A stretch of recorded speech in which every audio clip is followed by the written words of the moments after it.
हम रोज़ तुम्हारी वफ़ाओं की कहानी सुनकर खुद भी हंसते और दूसरों को भी खूब हंसाते। तुम ही तोड़ चले मान, तुम्हारी खातिर तो लड़ा था ये दिल खुदा से। तुम्हारे बाद खुदा के रूबरू जाते भी तो किस मुंह से जाते। मुड़कर देखना तो चाहा बहुत, मगर सांसों ने इजाज़त ना दी। तुमको जाता देखते तो यूं मरते कि फिर कभी जी ना पाते। उल्फत थी गुर्बत भी जो तुमको आज़ाद कर दिया खुद हमदम, वरना तुमको गिरीबान से पकड़ कर खुदा की अदालत में लेकर आते।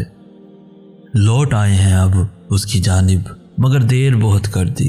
काश हम जिंदगी की दौड़ में खुदा को इतना पीछे ना छोड़ आते। अगर तब इल्म होता कि उन ठोकरों के बाद खुदा मिलता है तो हम मुस्कुरा कर हर कदम पे गिरते, हर सांस पे नई चोट खाते।